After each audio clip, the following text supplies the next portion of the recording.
இன்றைக்கி பார்த்தீங்க அப்படின்னா நம்ம புழல் சைட்டோட ரூஃபில் தான் இருக்கும். ஸ்லாப் எல்லாமே ரூஃப் போடுறதுக்கு ரெடியாக இருக்குது. ஸ்லாபில் இருக்க ரீஇன்ஃபோர்ஸ்மெண்ட்டோட டீட்டெயில்ஸ், ஸ்லாபோட டெப்த்து, ஸ்லாபோட டிசைன், ஸ்லாபோட டீட்டெயிலிங் இது எல்லாமே இந்த வீடியோவில் நம்ம பார்க்கலாம். So no further delay, you guys watching Civil on Civil with me Saran Mayilnathan.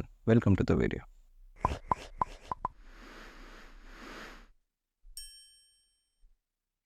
இந்த பில்டிங்கில் பார்த்தீங்க அப்படின்னா மொத்தமாக 8 ஸ்லாப் இருக்குது. ஒரு ஸ்லாபுக்கும் ஒரு ரீஇன்ஃபோர்ஸ்மெண்ட் டீட்டெயில், ஒரு ஸ்லாபும் ஒரு டெப்த்தில் இருக்குது. முதல்ல நம்ம S4 ஸ்லாப்லேருந்து ஆரம்பிக்கலாம். இப்போ இந்த ஸ்லாபுக்கு பின்னாடி பார்த்தீங்க அப்படின்னா ஒரு 1 ஸ்லாப் வருது.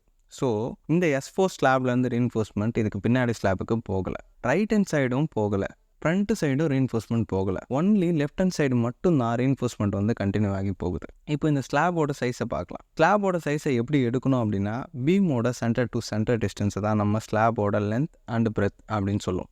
இந்த ஸ்லாபில் பார்த்தீங்க அப்படின்னா X axis side 10 feet 9 inches இருக்குது. ஒய் ஆக்சிஸ் சைடில் பார்த்தீங்க அப்படின்னா 10 feet 4.5 inches தான் இருக்குது. ஸோ எக்ஸ் ஆக்சிஸ் சைடு தான் இதுக்கு longer edge, Y axis side வந்து பார்த்தீங்க அப்படின்னா ஷார்ட் எட்ஜ். இப்போ ஸ்லாபோட கதைக்கு வருவோம். ஒரு சைடு பார்த்தீங்க அப்படின்னா கண்டினியூ ஆகுது, அதாவது ஒய் ஆக்சிஸ் சைடில் லெஃப்ட் ஹேண்ட் சைடு மட்டும் கண்டினியூ ஆகுது, மிச்சம் 3 சைடு வந்து டிஸ்கண்டினியூஸ் ஆகுது.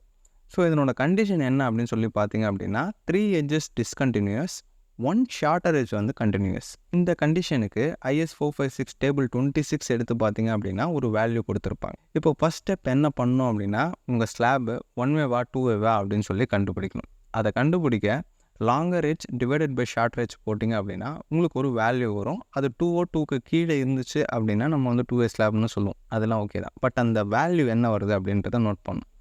உதாரணத்துக்கு இப்போ ஸ்லாப் 4A எடுத்துக்கோமே, இந்த ஸ்லாபோட சைஸை நம்ம மீட்டருக்கு கன்வெர்ட் பண்ணி பார்த்தீங்க அப்படின்னா எனக்கு வந்து 1.04 அப்படின்ற வேல்யூ வந்து கிடைக்கும். அதாவது ஸ்லாபோட longer edge divided by shorter edge போட்டிங்க அப்படின்னா நமக்கு வர வேல்யூ வந்து 1.04 அப்படின்ற ஒரு வேல்யூ வந்து நமக்கு வந்து கிடச்சிருக்கு.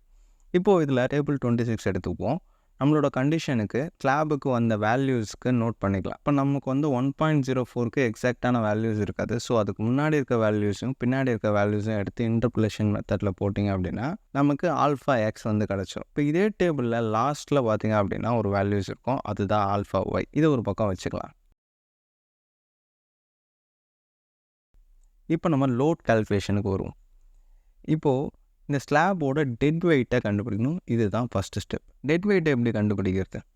ஆர்சிசியோட யூனிட் வெயிட்டோட நம்ம எவ்வளோ டெப்த் வந்து காங்கிரீட் போட போகிறோமோ அதை மல்டிப்ளிகேஷன் பண்ணிட்டோம் அப்படின்னா அதுதான் அந்த ஸ்லாபோட டெட் வெயிட். ஆர்சிசியோட யூனிட் வெயிட் பார்த்தீங்க அப்படின்னா 25 kN/m3. அதாவது ஒரு மீட்டர் கியூப் அளவுக்கு நீங்கள் ஆர்சிசி காங்கிரீட் வந்து போட்டிங்க அப்படின்னா அது வந்து 25 kN இருக்கும் அப்படின்றது இதுக்குண்டான அர்த்தம். ஸ்லாபோட டெப்த் வந்து பார்த்தீங்க அப்படின்னா ஸ்லாபோட அன்சப்போர்ட்டட் லென்த்தை பொறுத்து தான் அந்த டெப்த்தை வந்து நம்ம கொடுப்போம். நம்மளோட ஷார்ட்டர் ஸ்பேன் வந்து 16 அடிக்குள்ளே இருக்குது அப்படின்னா நம்ம மோஸ்ட்டாக வந்து ஒரு 5 inch ஸ்லாப் திக்னஸ் தான் கொடுப்போம். அதுக்குள்ளேயே வந்து டிஃப்ளெக்ஷன் வந்து பாஸ் ஆகிடும். ஸோ 5 inches வந்து நம்ம வந்து எடுத்துப்போம். 5 inches நம்ம மீட்டருக்கு கன்வெர்ட் பண்ணோம் அப்படின்னா 0.125 மீட்டர் வந்து வரும். இப்போ நமக்கு டெட் வெயிட் வந்து தெரியணும் அப்படின்னா 25 × 0.125 மல்டிப்ளை பண்ணோம் அப்படின்னா நமக்கு வந்து செல்ஃப் வெயிட் கிடச்சோம். ஸ்டெப் 2 என்ன அப்படின்னு சொல்லிட்டு பார்த்தீங்க அப்படின்னா அன்னோன் பார்ட்டிஷன் லோடை வந்து நம்ம வந்து கன்சிடர் பண்ணணும். இப்போ இந்த ஸ்லாப் 4க்கு மேலே இது வரைக்கும் ஃபஸ்ட் ஃப்ளோருக்கு எந்த விதமான பிளானும் போடல. மேலே வந்து பார்ட்டிஷன்ஸ் வருமா வராதான்னு தெரியாது. அப்படியே வந்துச்சுன்னா மேபி இந்த ஸ்லாபுக்கு நடுவில் வரலாம். ஸோ அந்த லோடையுமே நம்ம வந்து கன்சிடர் பண்ணணும். நான் அன்னோன் பார்ட்டிஷன் லோடு வந்து 1 kN/m3 அப்படின்னு சொல்லி ஆட் பண்ணிக்கிறேன். இன்கேஸ் உங்கள் பிளானில் நீங்கள் மேலே கட்ட போகிறீங்க அப்படின்னா அந்த ஸ்லாபுக்கு நடுவில் பார்ட்டிஷன்ஸ் வருது அப்படின்னா அந்த பார்ட்டிஷனோட லென்த் எடுத்துக்கோங்க, அந்த பார்ட்டிஷனோட திக்னஸ் எடுத்துக்கோங்க, அந்த பார்ட்டிஷனோட ஹைட் எடுத்துக்கோங்க. இப்போ அந்த வால்யூம் வந்து உங்களுக்கு கிடச்சிரும். அந்த வால்யூம் இன்ட்டு யூனிட் வெயிட்டால் அந்த வால்யூம் வந்து மல்டிப்ளிகேஷன் பண்ணுங்கள். இப்போ கிடைச்ச வேல்யூவை அந்த ஸ்லாபோட ஏரியாவில் டிவைட் பண்ணிங்க அப்படின்னா அதுதான் அந்த பார்ட்டிஷனோட லோடு. இப்போ அன்னோன் பார்ட்டிஷனுக்கு பதிலாக நீங்கள் வந்து அந்த வேல்யூஸை வந்து யூஸ் பண்ணி டிசைன் பண்ணணும். சரி, இப்போது தேர்ட் ஸ்டெப்புக்கு வரும். தேர்ட் ஸ்டெப் பார்த்திங்க அப்படின்னா ஃப்ளோர் ஃபினிஷிங். அது ஒரு 1 kN ஆட் பண்ணிக்கோங்க. நம்ம எப்படியும் சீலிங்கை வந்து பிளாஸ்டிங் பண்ணுவோம். அந்த சீலிங் பிளாஸ்டிங் பார்த்திங்க அப்படின்னா 0.25 kN ஆட் பண்ணிக்கோங்க. இதுதான் ஸ்டெப் 4. இந்த எல்லா வேல்யூஸுமே நீங்கள் IS873 Part 1 இருக்கும், அதை பார்த்து நீங்கள் தெரிஞ்சுக்கலாம். இப்போ வரைக்கும் நம்ம கண்டுபிடிச்ச எல்லாமே டெட் லோட், அதாவது ஸ்லாபோட வெயிட்டு, அதுக்கு மேலே வரப்போகிற பார்ட்டிஷன் லோடு, அதுக்கப்புறம் ஃப்ளோர் ஃபினிஷிங்னா நீங்கள் டைல்ஸ் யூஸ் பண்ணுறீங்கன்னா ஒரு ஃப்ளோர் ஃபினிஷிங் வரும், கிரானைட் யூஸ் பண்ணுறீங்கன்னா ஒரு ஃப்ளோர் ஃபினிஷிங் வரும். அது எல்லாமே நீங்கள் 873 பார்ட் 1 பார்த்து நீங்கள் எடுத்துக்கலாம். அடுத்து சீலிங் பிளாஸ்டிங், இது எல்லாத்தையும் ஆட் பண்ணிங்க அப்படின்னா அதுதான் டெட் லோட். சரி, இப்போ நம்ம லைவ் லோட் ஆட் பண்ணணும். நீங்கள் ரெசிடென்ஷியல் பில்டிங்காக நீங்கள் வந்து ஸ்லாப் போடுறீங்க அப்படின்னா ரெசிடென்ஷியலுக்கு பார்த்தீங்க அப்படின்னா 2 கிலோமீட்டர் வரும். அதுவுமே வந்து கிச்சன், பெட்ரூம், ஹால்னால் ஒரு வெயிட் வரும். ஸ்டேர்கேஸ், பால்கனி அப்படின்னா அது ஒரு வெயிட் வரும். இல்லை நீங்கள் கமர்ஷியல் பில்டிங் வந்து நீங்கள் டிசைன் பண்ணுறீங்க அப்படின்னா உங்களுக்கு லைவ் லோடு வந்து ஒரு கமர்ஷியல் பில்டிங்க்கு ஒரு மாதிரி வரும். நீங்கள் கார் பார்க்கிங் வந்து டிசைன் பண்ணுறீங்கன்னா ஒரு மாதிரி வரும், ஹாஸ்பிட்டல் டிசைன் பண்ணுறீங்கன்னா ஒரு மாதிரி வரும், ஸ்கூல்ஸ் பண்ணுறீங்கன்னா ஒரு மாதிரி வரும். ஸோ இதெல்லாம் நீங்கள் வந்து IS873 பார்ட் 2ல் வந்து செக் பண்ணி பார்க்கலாம். சரி, இப்போ நம்ம ரெசிடென்ஷியலுக்கு 2 கிலோமீட்டர் அப்படின்னு சொல்லி எடுத்துப்போம். இப்போ மொத்தமாக எல்லா லோடையும் ஆட் பண்ணிவிட்டு 1.5 டைம்ஸ் வந்து ஃபேக்டர் ஆஃப் சேஃப்டியால் மல்டிப்ளை பண்ணிங்க அப்படின்னா உங்களுக்கு ஒரு லோடு வந்து வந்துடும். லிமிட் ஸ்டேட் மெத்தடுக்கு பார்த்தீங்க அப்படின்னா ஃபேக்டர் ஆஃப் சேஃப்டி வந்து 1.5 டைம்ஸ். அதாவது நம்ம எடுத்துக்கிறத லோட்ஸ் எல்லாம் விட ஒரு 1.5 மடங்கு சேஃப்டிக்காக அதிகமாக எடுத்துக்கிறோம். அது அதுக்குள்ளான அர்த்தம். இப்போது நமக்கு வந்த லோடையும் நம்மக்கிட்ட இருக்கிற ஆல்ஃபா எக்ஸ் அண்ட் ஆல்ஃபா ஒய்யோட வேல்யூஸையும் வச்சு நமக்கு ஒரு 4 பெண்டிங் மொமெண்ட் வந்து கிடச்சிருக்கும். அதில் எந்த பெண்டிங் மொமெண்ட் வந்து மேக்ஸிமமாக இருக்கோ அதை வச்சு நம்ம வந்து ஸ்லாபை வந்து டிசைன் பண்ணணும். ஆஸ் பர் IS456 2000 படி பார்த்திங்க அப்படின்னா நமக்கு மினிமம் மெயின் பார் என்ன அப்படின்னா 8 mm பாஸை வந்து நம்ம வந்து மெயின் பாஸாக வந்து யூஸ் பண்ணிக்கலாம். அதுக்கு கீழே வந்து யூஸ் பண்ணக்கூடாது. இப்போது மினிமமாக வந்து நம்ம வந்து 8 mm பாஸ் வந்து வச்சு டிசைன் பண்ணிவிட்டு நம்ம என்ன ஸ்லாப் திக்னஸ் கொடுக்குறோமோ அதை வச்சு டிசைன் பண்ணி பார்த்துட்டு டிஃப்ளெக்ஷன் வந்து பாஸ் ஆச்சு அப்படின்னா அதை நம்ம அப்படியே யூஸ் பண்ணிக்கலாம். இப்போ எனக்கு வந்து பார்த்திங்கன்னா 8/8 வந்து பாஸ் ஆகுது இந்த ஸ்லாபுக்கு எல்லா லோட்ஸையும் போட்டதுக்கப்புறம். ஸோ நான் அதே யூஸ் பண்ணிக்கிறேன். இன்கேஸ் உங்களுக்கு பாஸ் ஆகலை அப்படின்னா உங்களுக்கு வந்து ஷியர் அண்ட் டிஃப்ளெக்ஷன் வந்து அலோவபிளை தாண்டி போகுது அப்படின்னா நீங்கள் ரீஎன்ஃபோர்ஸ்மெண்ட்டை 10 mm மாற்றணும். அப்பயும் பாஸ் ஆகலை அப்படின்னா மறுபடியும் ஸ்லாபோட திக்னஸை ஒரு இன்ச்சு வந்து இன்க்ரீஸ் பண்ணணும். அப்பயும் பாஸ் ஆகலை அப்படின்னா மறுபடியும் ரீஎன்ஃபோர்ஸ்மெண்ட்டை கூட்டணும், மறுபடியும் ஸ்லாப் திக்னஸை வந்து இன்க்ரீஸ் பண்ணணும். இப்படி போட்டு உங்களுக்கு வந்து ரொம்ப அன்எக்கனாமிக்கலாக ஃபீல் ஆச்சு அப்படின்னா நீங்கள் வந்து செகண்டரி பீமை வந்து அங்கே இன்ட்ரடியூஸ் பண்ணணும். Not a concealed beam. Concealed பீமை வந்து டிசைன் பண்ண முடியாது. நீங்கள் வந்து செகண்டரி பீமை இன்ட்ரடியூஸ் பண்ணி அந்த ஸ்லாபை வந்து 2ஆக பிரித்து இப்போ வந்து அந்த தனித்தனி ஸ்லாபுக்கு வந்து நீங்கள் மறுபடியும் டிசைன் பண்ணிங்க அப்படின்னா மோஸ்ட்டாக வந்து எக்கனாமிக்கலாக அந்த ஸ்லாப் வந்து மாறிடும். பட் மோஸ்ட்டாக ரெசிடென்ஷியலுக்கு பார்த்தீங்க அப்படின்னா 10 and 8 mm தாண்டி வராது. இருந்தாலுமே நீங்கள் வந்து டிசைன் பண்ணி பார்த்து யூஸ் பண்ணுறது அப்படின்றது ஒரு நல்ல ப்ராக்டிஸ். இப்போ இந்த ரூஃபே பார்த்தீங்க அப்படின்னா இதில் S5 ஸ்லாப் வந்து பார்த்திங்கன்னா ஒரு இன்டீரியர் பேனல். அதாவது இந்த ரீஎன்ஃபோர்ஸ்மெண்ட் பார்த்திங்க அப்படின்னா லெஃப்ட் சைடும் கண்டினியூ ஆகும், ரைட் சைடும் கண்டினியூ ஆகுது, பேக் சைடும் கண்டினியூ ஆகுது, ஃப்ரண்ட் சைடும் கண்டினியூ ஆகுது. இதை தான் நம்ம இன்டீரியர் பேனல் அப்படின்னு நம்ம சொல்லுவோம். இதில் யூஸ் பண்ணியிருக்க ரீஎன்ஃபோர்ஸ்மெண்ட் பார்த்திங்க அப்படின்னா 10 mm x 10 mm தான் யூஸ் பண்ணியிருக்கோம். 6 inch வந்து இதுக்கு வந்து டெப்த்து கொடுத்துருக்கோம். ஏன் இவ்வளோ ஹெவியாக இந்த ஸ்லாப் வந்து டிசைன் பண்ணியிருக்கோம் அப்படின்னு பார்த்தீங்கன்னா இந்த ஸ்லாபோட சைஸ் வந்து 15.75 22.75. இது வந்து ஒரு 2-way ஸ்லாப். இவ்வளோ பெரிய ஸ்லாபில் ஃப்யூச்சரில் ஒரே ஒரு பார்ட்டிஷன் தான் கட்டுவாங்க அப்படின்னு சொல்லிட்டு நம்மளால் சொல்ல முடியாது. ஸோ நான் அன்னோன் பார்ட்டிஷன் லோடு வந்து 2 km நான் வச்சுக்கிட்டேன். அதனால் எனக்கு வந்து இவ்வளோ ஹெவியான ஸ்லாப் வந்து வருது. டிசைன் பண்ணுறோம் எல்லாம் ஓகே. இது எப்படி டீட்டெயில் பண்ணுறது, எப்படி நம்ம வந்து எக்ஸிக்யூட் பண்ணுறது அப்படின்னு பார்த்தீங்க அப்படின்னா SP-34 அப்படின்ற ஒரு கோட் புக்கை வந்து இருக்கும். அதில் RCC மெம்பர்ஸ் எல்லாத்துக்குமே எப்படி வந்து நம்ம வந்து ப்ராப்பராக வந்து எக்ஸிக்யூட் பண்ணோம் அப்படின்ற டீட்டெயில்ஸ் எல்லாமே அதில் இருக்கும்.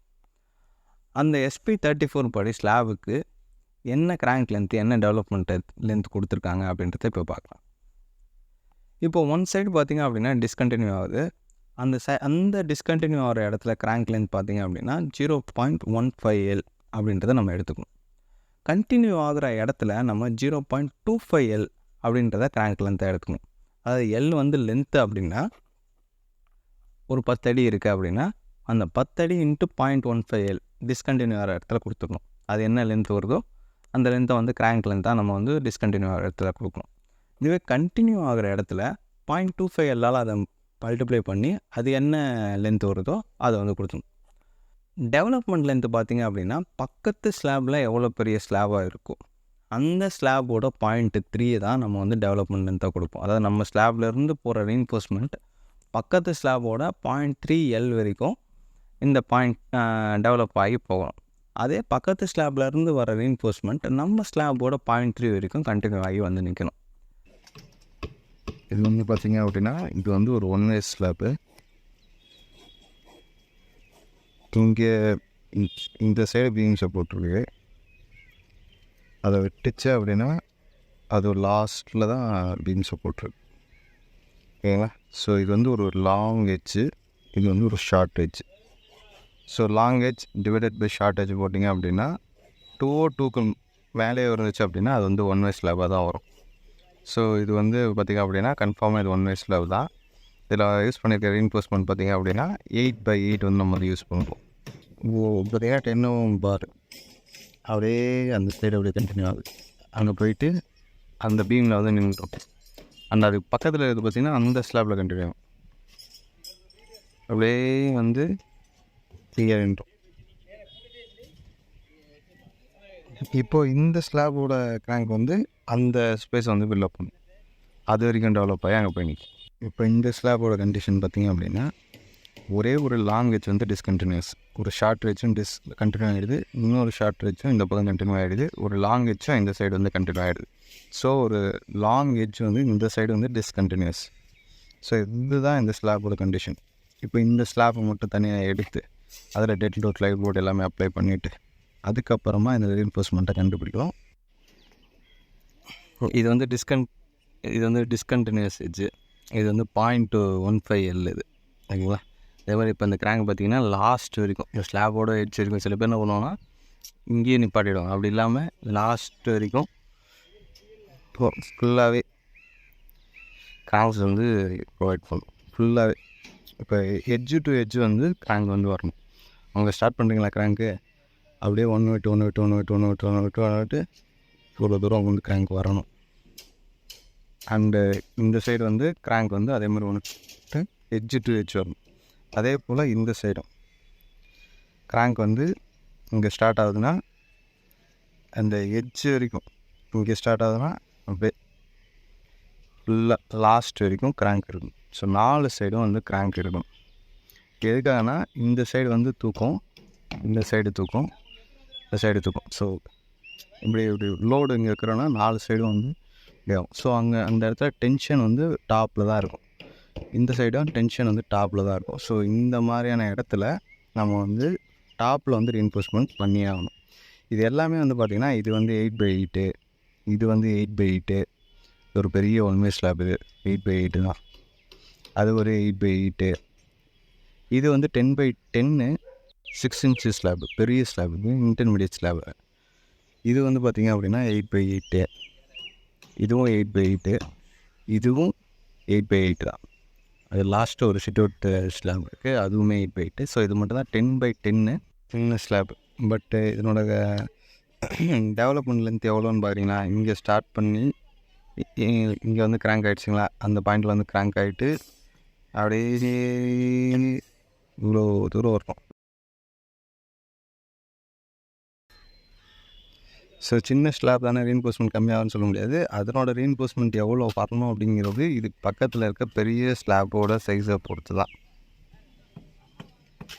ஸோ அங்கே ரீஇன்ஃபோர்ஸ்மெண்ட் ஸ்டார்ட் ஆகுது, அப்படியே இப்படி வருது, அங்கே கிராங்க் ஆகுது, அகைன் அப்படியே ஸ்ட்ரைட்டாக ட்ரூவாக கண்டினியூ ஆகி இதனோட 0.3 L வரைக்கும் வருது. ஸோ இது வந்து 0.25, இது வந்து 0.3 LL. இதனோட லென்த் வந்து அதிகமாக போச்சு அப்படின்னா இதில் வந்து ஒரு டிஸ்ட்ரிபியூஷன் பார் கொடுத்து இங்கேயுமே டிஸ்ட்ரிபியூட் பண்ணி இதை வந்து சேரோட ப்ரொவைட் பண்ணிக்கிறது ஒரு செமையான ப்ராக்டிஸாக இருக்கும். இதுதான் கண்டினியூஸ் ஸ்லாபோட டிசைன். இந்த மாதிரி தான் ஸ்லாப்ஸை வந்து டிசைன் பண்ணணும்.